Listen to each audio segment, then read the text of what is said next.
기도하겠습니다. 하나님 아버지, 저희가 하나님의 말씀을 들을 때에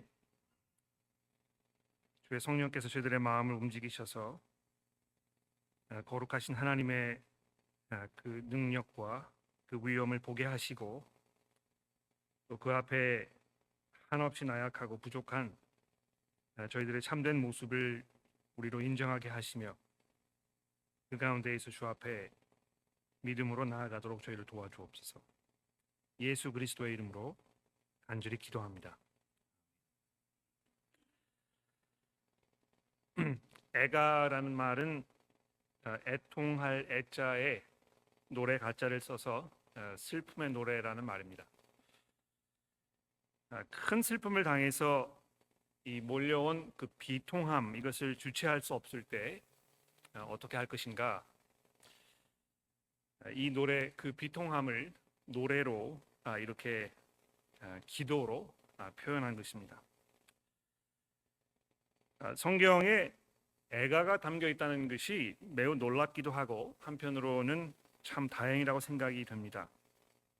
슬픔이라는 것이 인간의 삶의 일부분이고, 그래서 아무리 낙천적이고 긍정적인 사고 방식을 가진 사람이라도 슬픔으로부터 자유롭지 못합니다. 남과 비교해서 조금 슬픔을 덜 또는 더 짧게 이렇게 느낄지는 모르지만, 슬픔을 전혀 경험하지 않는 사람은 정상적이지 않고 아마 어떤 정신적 장애를 가지고 있는 게 분명할 것입니다. 저는 제 자신을 돌아봤을 때 굉장히 낙천적인 사람이라고 생각하거든요. 저는 이렇게 크게 슬픔을 느끼거나 또는 외로움을 타거나 그런 그 감정이 이렇게 몰려와서 제 자신을 주체하지 못하거나 그런 경우가 거의 없습니다. 아무리 힘들거나 어려운 일이 생겨도 그냥 이렇게 한 바퀴를 돌고 온다든지 하룻밤 자고 나면 굉장히 빨리 회복이 되는 편입니다. 그러나 그렇다고 해서 전혀 슬픔을 경험하지 못하느냐 하면 그렇지 않다는 것이죠. 슬픔이 우리 삶의 한 부분인데도 불구하고 하나님을 잘 믿기만 하면 이 만사가 형통한다는 아주 단순한 논리 속에 묶여 있는 분들을 보면, 이 슬픈 일을 당했을 때 어떻게 해야 할지 매우 당황스러워하고, 또 아예 그 슬픔 자체를 부정하고 눈 감아 버리게 되는 경우를 종종 보게 됩니다. 여러분들께서는 어떤 슬픔 가운데 계십니까? 어떤 일로 인해서 여러분들의 마음속에 큰 그 애통의 그 짐을 짊어지고 계십니까? 제가 주중에 설교를 준비하면서 우리 교회 교우 여러분들의 명단을 제가 이렇게 쭉 읽고 내려가면서 굉장히 많은 분들이 알게 모르게 많은 그런 그 고통과 또 슬픔 가운데 계신다는 것을 제가 다시 한번 확인해 보게 되었습니다. 평상시에는 이 자기의 어떤 그 고통스러움, 애통함 이런 거를 잘 표현하지 않지만,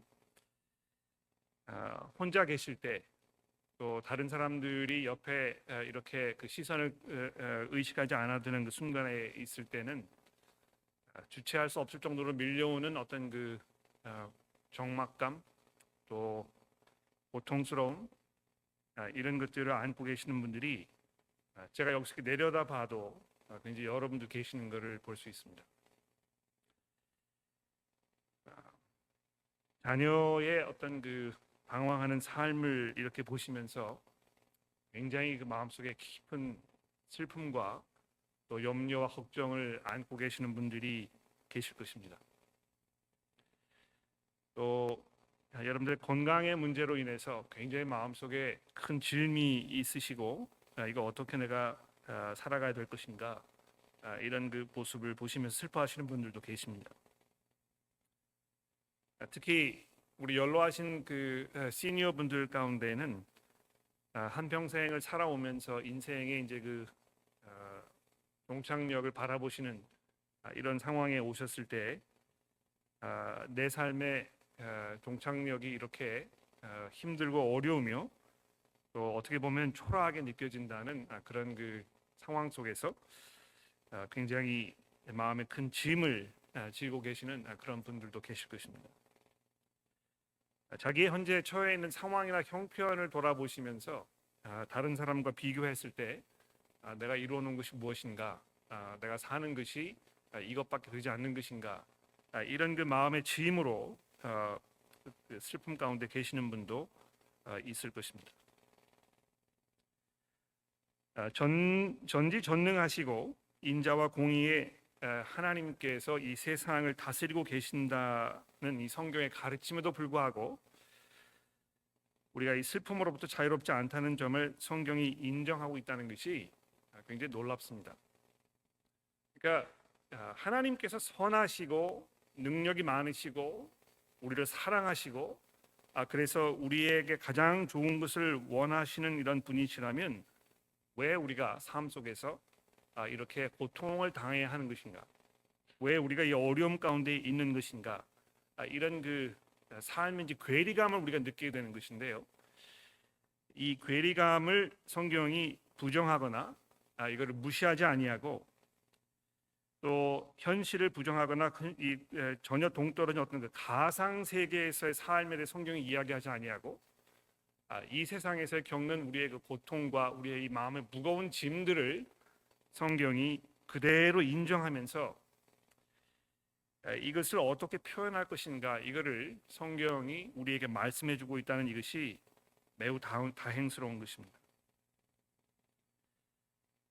우리가 이 하나님을 의지하는 분으로 사람들로서 하나님을 사랑하는 사람들로서 이 슬픔의 짐을 어떻게 짊어지고 나갈 것인지 또 하나님에 대한 이 믿음과 슬픔 어떻게 보면 서로 상반되는 것처럼 보이는 이 두 가지 현실을 우리가 어떻게 유지하면서 살고 있을 것인지 왜 이것이 모순이 아닌 것인지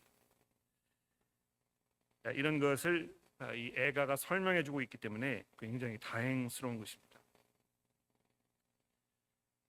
시편에도 슬픔 가운데 있는 이 저자의 그 애통의 노래가 굉장히 많이 담겨 있습니다. 또 욥기서를 보아도 그렇죠. 거기에 더해서 이 예레미야 애가가 이 슬픔에 대한 우리 성도들의 경험을 그리고 그 경험에 대한 그 인식을 보다 넓고 또 보다 깊게 이렇게 해석할 수 있도록 또 표현할 수 있도록 우리를 도와주고 있는 것입니다. 아마 저만 그런 게 아닐 텐데요. 슬픈 일을 겪게 되면 마음이 혼란스럽고 생각이 정리가 잘 안 될 뿐 아니라 감정의 기복이 심해져서 안정감을 찾는 것이 굉장히 어렵습니다. 내가 어떻게 뭘 해야 될지 잘 모르겠고 또 설명하기 어려운 그런 느낌과 감정으로 머리가 무거워지게 되는데 애가는 이제 그런 일을 겪었을 때에 우리 스스로를 잘 지키고 어떻게 우리를 잘 추스릴 수 있을 것인가 이거를 준비시켜주는 아주 좋은 이런 선생의 역할을 해준다는 것입니다. 본문을 살펴보기 이전에 이 예레미야 애가에 대한 두 가지 사실을 간단히 말씀을 드려야 되겠는데요. 아마 주중에 이제 세워주기 그룹 참석하셨던 분들은 이미 이걸 파악하고 계시겠습니다만, 첫째는 이제 이 책의 저자에 관한 것입니다. 이 한글 성경이 이제 제목을 예레미야 애가라 이렇게 표현해 놓았기 때문에 이 책이 예레미야 선지자가 쓴 글이구나 이렇게 이제 쉽게 단정을 내리게 됩니다만. 사실 예레미야 선지자가 이 책의 저자라고 단정할 만한 결정적인 증거는 많지 않습니다. 그럴 수도 있겠다 이렇게 생각되는 어떤 그 상황적인 근거들이 있긴 합니다만 결과적으로는 그것이 추측에 불과하다는 것입니다. 그래서 영어 성경이 이제 대부분 Lamentations 그냥 애가라 이렇게만 표기를 해놨다는 것입니다. 또 재밌는 사실은 이 히브리어 성경의 이 책의 제목은 어찌하여 이렇게 되어 있습니다. 책의 제목이 이 책의 어떤 그 성격이라든지 그 내용을 아주 간략하게 이렇게 담아서 표현해 준 것입니다. 어찌하여 이런 상황이 우리에게 벌어졌는가? 어찌하여 내가 지금 이런 고통 중에 있는가? 하나님 어찌하여 우리에게 이렇게 하실 수 있습니까? 이런 그 모든 것들을 아주 거기다 이렇게 집약시켜 가지고 제목을 달아놓은 것입니다. 두 번째로 주목할 것은 이 각 장이 한 편의 시로 채워져 있어서 책 전체가 총 5편의 시로 구성되어 있다는 점입니다. 그 중에서 이제 우리가 뭐 살펴보겠습니다만 1장과 2장 그리고 4장 이걸 살펴보시면 총 22절로 되어 있습니다. 근데 모든 그 구절들의 첫 단어는 히브리어 알파벳의 글자로 시작하는 단어가 이렇게 등장합니다. 그래서 한글로 따지자면 1장 1절은 기억으로 시작하는 단어가, 또 2절은 니은으로 시작하는 단어가, 뭐 3절은 디귿으로 시작하는 단어가 이렇게 쭉 되어 있다는 것입니다. 그래서 히브리어 알파벳이 총 22장인데요. 그렇기 때문에 매 장이 22절로 되어 있는 것입니다. 3장을 보시면 이제 66절로 되어 있는데요. 66은 22 곱하기 3이죠. 그렇죠? 그래서 1절, 2절, 3절의 첫 단어는 기억으로 시작하는 단어, 4장, 5장, 6절은 니은으로 시작하는 단어, 이런 식으로 해가지고 총 66절로 이렇게 되어 있는 것입니다. 유독 5장만 이제 그런 규칙을 따르지 않는 그냥 보통의 어떤 시로 되어 있습니다만 이 장도 역시 보시면 22절로 되어 있는 것을 볼 수 있습니다. 이제 그런 면에서 그 어떤 규칙을 깨고 있는 이 3장과 이 5장의 말씀이 이제 굉장히 중요한 그런 부분이라는 걸 우리가 쉽게 짐작을 할 수가 있겠는데요. 다음 주에 우리가 3장을 살펴보면서 그리고 그 다음 주에 4장과 5장을 함께 살펴보면서 그 내용에 대해서 좀 자세히 살펴보도록 하겠습니다. 중요한 것은 이런 문학적 장치들이 이 책에 사용되고 있는 점에 대해서 좀 말씀을 드려봐야 되겠는데, 이런 방법을 통해서 저자가 슬픔을 처음부터 끝까지, 즉 슬픈 마음을 충분히 남김없이 표현하는 그 의도를 여기 담고 있다는 것입니다. A부터 시작해서 Z까지 끝까지 어떤 그 슬픔에 관련된 이 모든 것들을 다 담아가지고 표현할 수 있도록 이렇게 되어 있다는 것입니다. 저도 이제 그런 경험이 있고 아마 여러분도 그렇게 하셨을 텐데, 이 슬픈 일을 당한 분을 위로한다고 하면서 우리가 이제 보통 그렇게 얘기하지 않습니까? 너무 그렇게 슬퍼하지 마세요. 물론 무슨 말로 위로를 해야 될지 몰라서 이렇게 하는 말이긴 합니다만, 슬픈데 너무 슬퍼하지 말라는 이게 무슨 위로가 되겠습니까? 그렇죠? 그런데 이 애가는 그렇게 하지 아니하고 그 슬픔을 남김없이 아주 충분히 처음부터 끝까지 아주 자세하게 이 표현할 수 있는 그 길을 열어주고 있는 것처럼 보이는 것입니다. 근데 동시에 이 A부터 시작해서 B, C, D 이렇게 쭉 거쳐가지고 X, Y, Z까지 이렇게 가면서 거기서 이제 끝이 나는 것입니다. 즉 마냥 한없이 이 슬픔이 지속되도록 내버려두지 않는다는 것이죠. 그러니까 충분히 표현하지만 그거에 막 압도되어 가지고 주체할 수 없는 상황이 계속 이어지도록 이렇게 하는 것이 별로 그렇게 바람직하지 않다고 이 예레미야 애가가 좀 얘기해주고 있는 것입니다. 충분히 표현되었을 때에 적당한 시점에서 끝을 맺을 줄 아는 것, 이 슬픔을 넘어서지 못하고 평생을 눈물로 비통함 속에 살고 있는 것이 하나님을 향한 믿음 속에 있는 그런 성도의 모습이 아니라는 것을 이 예레미야 애가가 아주 분명하게 우리에게 보여줍니다.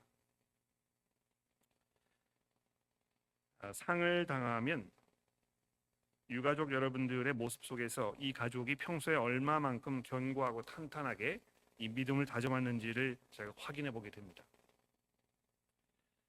이 데살로니가 4장 13절에 보시면 이 바울 사도도 우리가 이제 소망 없는 다른 이와 같이 슬퍼하지 않아야 한다 이렇게 말씀하셨듯이, 슬프지만 그 슬픔을 믿음을 가지고 있는 사람으로 사람처럼 표현할 줄 아는 것, 그 속에서 그 사람의 이 믿음의 진수가 드러나는 것인데, 이 주체할 수 없는 어떤 그 슬픔과 또 이 애통함 이걸로 막 압도되어 가지고 자기 어떤 그 이성을 잃고 뭐 이 그 터져 나오는 그런 울음을 참지 못하고 이런 상황이 어떤 면에서 이해가 되기도 하지만 성도로서 그렇게 바람직한 모습은 아니라는 것입니다. 이런 모든 면에서 예레미야 애가를 우리가 함께 살펴보는 이 일은 우리 삶에 아주 중요하고 정말 꼭 필요한 그런 일이 아닐 수 없습니다. 여러분들이 혹시 삶 속에 지금 현재 많은 슬픔과 애통함 속에서 어려워하시고 방황하고 계신다면 이 예레미야 애가서를 우리가 읽는 동안에 여러분들의 마음 가운데 깊은 하나님의 위로가 함께 하시기를 기도하면서 본문 말씀을 좀 살펴보려고 합니다. 기본적으로 1장과 2장의 내용을 우리가 쭉 이렇게 오늘 봉독되는 말씀을 들어보셔서 여러분 좀 확인해 보셨겠습니다만 이것이 이제 그 예루살렘의 그 멸망, 바벨론에 의해서 멸망당한 이 예루살렘의 그 모습을 보면서 애통해하고 참담한 이런 마음으로 하나님 앞에 하소연하는 그런 기도로 이렇게 되어 있습니다. 이 내용의 가장 기본적인 그 전제는 무엇입니까? 이것이 그냥 어떤 그 일반적인 고통 뭐 이런 것이기보다는 이 하나님의 진노의 결과로 찾아온 그 고통에 대해서 이야기하고 있다는 것입니다. 여러분 이제 그 1장을 이렇게 보시면 그냥 생각 없이 쭉 읽어 내려가시면 이 사실을 빨리 간파하시기가 쉽지 않으실 텐데 1장을 보시면 이 분명히 중요한 이 두 문단으로 나눠져 있습니다. 그러니까 이 1절부터 11절을 이렇게 한 문단으로 되어 있고 그다음에 12절부터 나머지까지가 이제 두 번째 문단으로 되어 있는데요. 이 앞부분과 뒷부분이 어떻게 차이가 있느냐 하면 이 앞부분에서는 마치 남에게 일어난 일 이거를 내가 이렇게 관찰하면서 쓴 것처럼 이렇게 되어 있다는 것입니다. 그래서 이 3인칭 대명사가 사용돼 가지고 그 사람, 저 사람에게 뭐 벌어진 일 이런 식으로 이제 쭉 설명이 되고 있는데 여러분 그 본문을 가지고 계시니까 한번 찾아봐 주십시오. 1장으로 오셔서 1장 12절부터 제가 좀 읽어보겠습니다. 여기 보시면 1장 12절입니다. 지나가는 모든 사람들이여 너희에게는 관계가 없는가? 지금 뭐 이 그 예루살렘의 이 참담한 이런 상황 속에서 느끼는 그 고통 이것이 너희들에게는 관계가 없는가? 나의 고통과 같은 고통이 있는가 볼지어다. 여호와께서 그의 진노하신 날에 나를 괴롭게 하신 것이로다. 이렇게 이 예레미야 애가서의 저자가 이야기하고 있습니다. 여러분 이걸 잘 한번 생각해 보십시오. 이것이 뭐 예레미야 선지자이든지 또는 뭐 이 정말 그 하나님을 사랑하는 마음에서 믿음을 잘 지키면서 살았지만 뭐 어떤 그 예루살렘의 이런 그 안타까운 모습을 보면서 애통해하는 사람이든지 간에 이 사람은 사실 이 고통을 당해야 할 특별한 이유가 있는 사람은 아니라는 것입니다. 그렇죠? 그러니까 예레미야 선지자였다면 더욱 그렇지 않겠습니까? 정말 하나님을 사랑하였고 정말 이 하나님의 영광을 위해서 간절한 마음으로 기도하였고 또 이 예레미야 선지자였다면 하나님의 말씀으로 이 사람들을 가르치고 격려하면서 그들의 회개를 촉구했던 이 사람인 경우에 특별히 이런 고통을 겪어야 할 특별한 이유가 없었다는 것입니다. 그래서 마치 1절부터 11절까지 쭉 읽어보면 이렇게 고통을 당하는 상황에서 한 걸음 물러나 있는 것처럼 내가 고통스럽기는 하지만 그 고통이 나의 직접적인 고통은 아니고 내 주변에 있는 사람들이 너무너무 힘들어하고 너무너무 어려워하니까 그거를 보면서 내가 안타까워하고 고통하는 것처럼 이렇게 읽혀질 수 있다는 것입니다. 여러분 뭐 화면에서 이렇게 아프리카에 식량이 모자라서 죽어가는 어린 생명들이 이렇게 화면에 비춰지는 걸 보면 마음이 아프시지 않습니까? 굉장히 고통스럽거든요. 그런데 마치 그런 것처럼 느껴지다가 이 12절에 오면 갑자기 이 화면이 확 바뀌어가지고 지금 자기의 이야기를 하고 있다는 것입니다. 여호와께서 그의 진노의 날에 나를 괴롭게 하신 것이다. 이건 이제 우리가 예레미야서를 살펴봤을 때에도 아마 여러분들이 이제 이거를 간파하셨을 텐데요. 예레미야 선지자가 이스라엘 백성들에게 하나님의 말씀을 선포하는 역할을 맡았었습니다만 경우에 따라서는 자기가 이 이스라엘 백성과 동질화되면서 자기도 거기에 막 이렇게 묶여가지고 이 사람들의 어떤 그 죄악이 자기의 죄악인 것처럼 이렇게 설명하는 그런 부분들을 우리가 여러 번 보게 된다는 것입니다. 마찬가지로 다른 사람의 이야기를 하는 것처럼 이렇게 보이다가 지금 이 저자가 그 속에 확 빠져들어가서 이것이 지금 나의 고통이라고 이렇게 얘기하는 것입니다. 심지어는 13절에 보십시오. 높은 곳에서 나의 골수에 불을 보내어 이기게 하시고 내 발 앞에 그물을 치사 나로 물러가게 하셨으며 종일 나를 피곤하게 하여 황폐하게 하셨도다. 내 죄악의 멍에를 그의 손에 묶고 얼버 내 목에 올리사 내 힘을 피곤하게 하셨으며 내가 감당할 수 없는 자의 손에 주께서 나를 넘기셨도다. 그래서 이 예레미야 애가의 이 저자가 이 16절에 보시면 이로 말미암아 내가 우니 내 눈물이 물같이 흘러내리며 나를 위로하여 내 생명을 회복시켜 줄 자가 멀리 떠나버렸다 이렇게 애통하고 있습니다.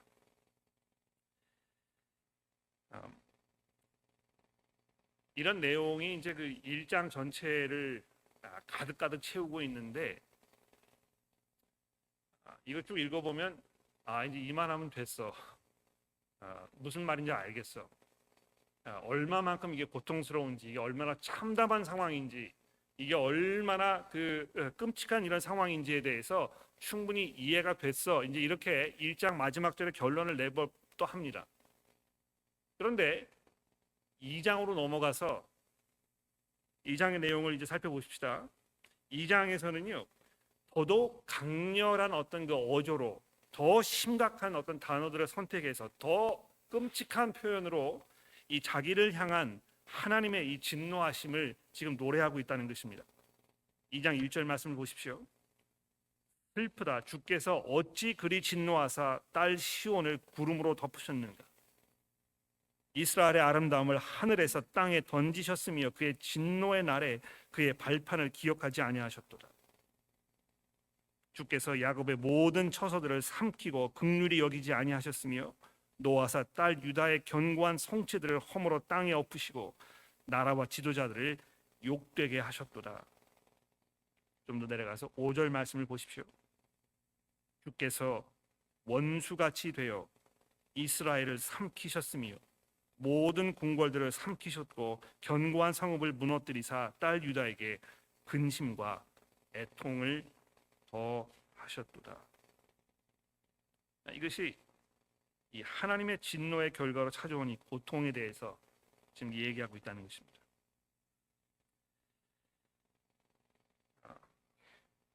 하나님의 진노에 대해서 굉장히 불편해하거나 또는 이거를 아주 가볍게 여기거나 그래서 대수롭지 않게 지나가는 이런 그 경향들이 성도들 가운데 만연한 것 같습니다. 어떤 분이 저한테 그런 이야기를 하셨어요. 예레미야를 우리가 할 때 그런 이야기를 하셨고 그 디모데후서의 말씀을 이렇게 쭉 볼 때도 뭐 그런 이야기를 제가 몇 번 이렇게 들었는데 하나님의 그 심판과 하나님의 진노하심에 대해서 그렇게 신앙생활을 하면서 여러 번 들어봤거나 이게 이제 자주 교회에서 이렇게 언급되거나 그런 기억이 많이 없으셨다 이제 이렇게 이야기를 하신 것입니다.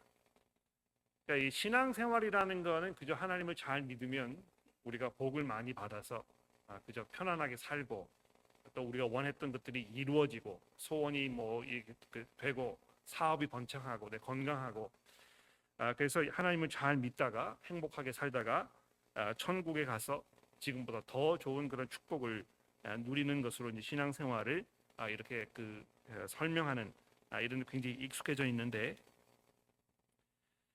그렇기 때문에 하나님께서 얼마나 거룩하신 분이신가, 그분의 그 진노가 얼마나 두려운 것인가 이런 것에 대해서 우리가 이제 깊이 그렇게 생각하지 않는다는 것입니다.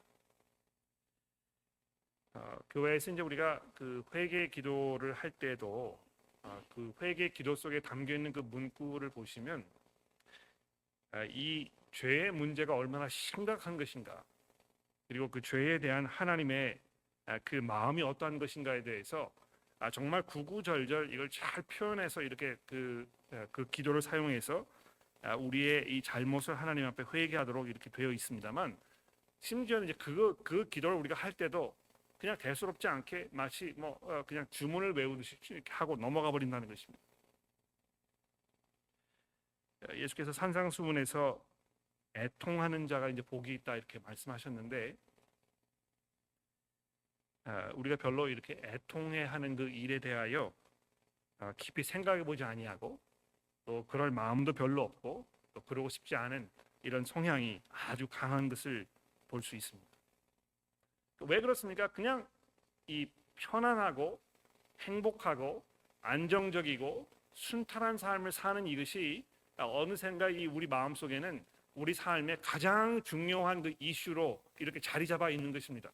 신앙생활을 하는 이유도 바로 거기 있는 것입니다. 그렇게 해야 내가 그런 삶을 살 것이라고 기대하기 때문에 그런 것이죠. 그러나 이스라엘 백성들을 향한, 예루살렘을 향한, 거기에 살고 있던 이 하나님의 백성들을 향하신 이 하나님의 그 진노하심과 그분의 그 거룩한 이 분노가 얼마나 심각하고 얼마나 무서운 일인가를 우리가 생각해 보았을 때, 하나님께서 이 세상을 심판하시기 위하여 이 땅에 오셨을 때 그 상황이 얼마나 참담할 것인가, 이것을 우리가 마음속에 깊이 담아두지 않을 수 없다는 것입니다.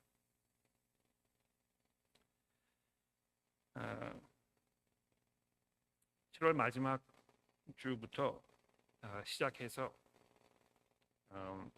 전도에 관련된 어떤 훈련과 또 그 후에 이어지는 믿지 않으시는 분들에게 이 기독교를 설명하는 그런 그 설명의 기회를 쭉 가져보려고 합니다. 특히 이제 그 9월 7일 날 특별히 이제 한 날을 정해서 많은 믿지 않는 분들 특별히 초대해가지고 그분들에게 복음 설명하려는 그런 자리를 마련하려고 하는데, 무엇이 우리로 하여금 이 전도에 그 열정을 쏟아 부어야 되도록 만드는 것인가, 이거를 제가 주중에 곰곰이 생각해 보았습니다. 내 사랑하는 자녀가, 내 사랑하는 남편이, 또는 내 사랑하는 아내가, 나의 부모님이, 내 형제 일가 친척이, 내 사랑하는 어떤 그 친구들이 이 하나님의 이 진노의 날이 임하였을 때 그들에게 쏟아질 이 하나님의 그 분노의 잔이 얼마나 끔찍한 것인가, 그 자리에서 하나님의 분노를 다 머릿속에 뒤집어 써야 됐을 때 그것이 얼마나 참담한 상황으로 갈 것인가, 이것에 대한 깊은 마음속에 애통함이 우리 마음속에 있어야 한다는 것입니다. 내가 예수를 이 사람에게 소개하지 않으면 이 사람이 영원히 하나님의 진노의 자녀로 끊어지지 않는 그 영원한 시간 속으로 이제 향하여 달려갈 것이라는 이 끔찍한 상황을 보면서 우리가 어떻게 복음 전하는 일을 하지 않겠는가, 이렇게 생각해 보게 된다는 것입니다. 3번 주보의 3번에 보시면 제가 이제 보통 중에 기도라는 그런 그 제목을 달아드렸는데, 제가 여기에서 이제 여러분에게 드리고 싶은 말씀은 뭐냐하면, 이 1장과 2장의 내용을 쭉 읽어보시다 보면 이제 종종 그 내용 속에 기도가 등장하는 걸 볼 수 있습니다. 예를 들어서 1장 9절에 와 보십시오. 그의 더러운 것이 그의 옷깃에 묻어 있으나 그의 나중을 생각하지 아니하며 그러므로 놀랍도록 낮아져도 그를 위로할 자가 없도다. 여호와여, 원수가 스스로 큰 채하오니 나의 환난을 감찰하소서. 기도입니다. 그렇죠? 굉장히 짧은 그런 기도인데, 원수가 스스로 큰 채하오니 나의 환난을 감찰하소서, 이제 이렇게 그 번역이 되어 있습니다만, 그 ESV 성경을 이렇게 보시면 좀 비교가 될 것입니다. O Lord, behold my affliction, for the enemy has triumphed. 내 원수가 승리한, 그래서 내가 지금 겪고 있는 이 고통을 좀 보십시오. 그러니까 이 어감이 좀 다른 것입니다. 그렇죠? 마치 그 분노에 찬 하나님 앞에 어떤 그 절망적으로 나의 이런 그 원통함을 하나님 좀 보시고 이걸 좀 어떻게 해 주십시오 하는 그런 그 절박함 또는 원망의 기도가 여기 담겨 있다고 생각이 듭니다. 또 내려가서 11절을 보십시오. 그 모든 백성이 이 생명을 이으려고 보물을 먹을 것으로 바꾸었더니 지금도 탄식하며 양식을 구하나이다. 나는 비천하오니 여호와여 나를 돌보시옵소서. 이것도 이제 전해진 어감에 따라서 이제 이게 그 좀 다른 뜻이 될 수 있는데 영어 성경에도 보시면 Look, thy Lord, and see, for I am despised. 내가 이렇게 천대당하는 이 비천한 상황을 하나님 좀 보십시오. 만족하십니까? 이제 행복하세요? 이렇게 외치는 것처럼 들려진다는 것입니다. 더군다나 쭉 내려가셔서 1장 21절에 내려가 보십시오. 그들이 내가 탄식하는 것을 들었으나 나를 위로하는 자가 없으며 나의 모든 원수들은 내가 재난 당하는 것을 듣고 주께서 이렇게 행하신 것을 기뻐하나이다. 그러나 주께서 그 선포하신 날이 이르게 하셔서 그들이 나와 같이 되게 하소서. 이 무슨 기도입니까? 하나님, 내 혼자서 이렇게 이 고통을 당하는 이것이 너무너무 분하고 원통스럽습니다. 주의 날이 이르게 하셔서 나를 이렇게 괴롭게 한 그 사람들도 나와 똑같은 고통을 당하게 하옵소서. 또 22절에 보십시오.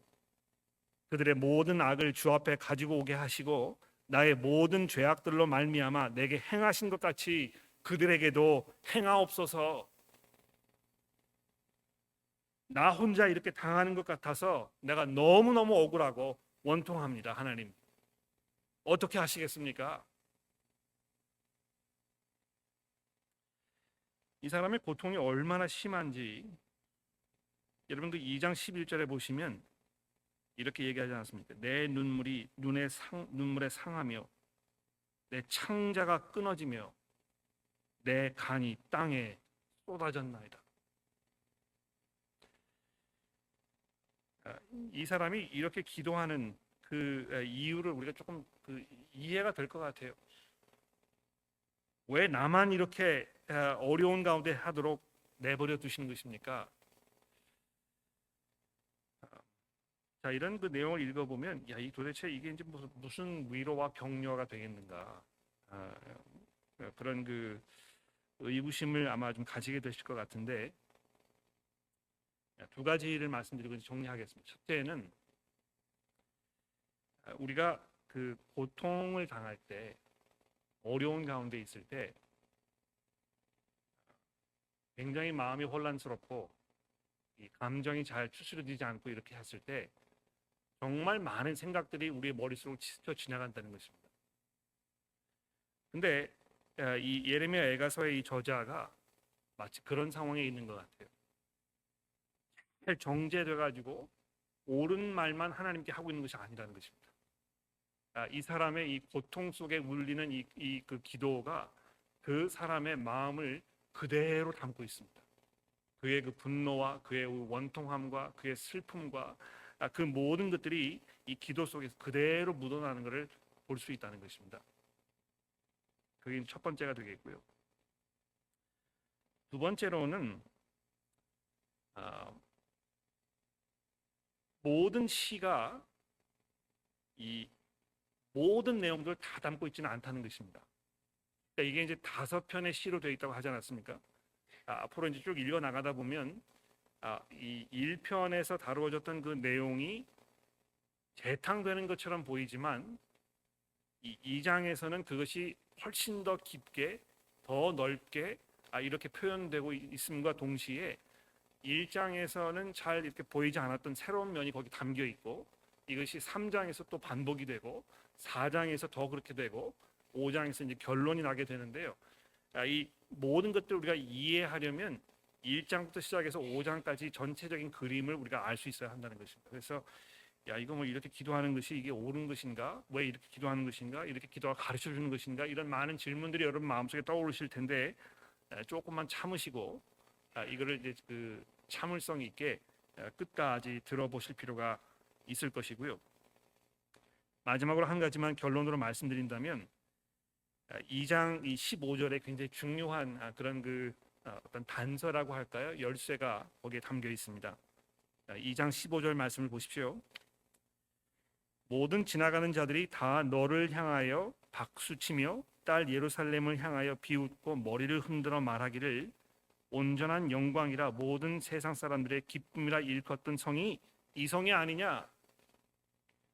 내 모든 원수들은 너를 향하여 그의 입을 벌리며 비웃고 이를 갈며 말하기를 우리가 그를 삼켰도다. 우리가 바라던 날이 과연 이 날이라. 우리가 얻기도 하고 보기도 하였다 하도다. 이렇게 되어 있는데, 여러분 이게 머릿속에 확 떠오르셨습니까? 예수께서 십자가 위에 달리셨을 때 그 앞에서 예수님을 조롱하던 이 유대 지도자들의 어떤 그 목소리가 여기에 담겨 있는 것처럼 들립니다. 이게 이제 바로 이 구절을 인용한 것은 아니지만, 여기에 사용되어 있는 어떤 그 표현이라든지 이런 개념들이라든지 이런 모든 것들이 이 복음서에서 등장하는 그 사건의 그 설명되는 그 부분과 아주 흡사한 면이 많이 있다는 것입니다. 어떤 그 고통 중에 있지만 선한 고통을 당하고 있는, 그 가운데에서 정말 하나님 앞에 자기의 안타까움을 표현하고 있는 이런 그 표현 속에 어쩌면 복음을 향한 예수 그리스도께서 여러분과 저를 대신하여 경험하고 당하셔야 했던 그 고통과 그 슬픔의 그 애통의 이 모든 것들이 아마 여기에 이렇게 집약되어 있는 것이 아닌가, 이런 힌트를 우리에게 던져주고 있다는 것입니다. 그래서 이 나머지 부분들 여러분 기대하시는 마음으로 살펴봐 주시고요.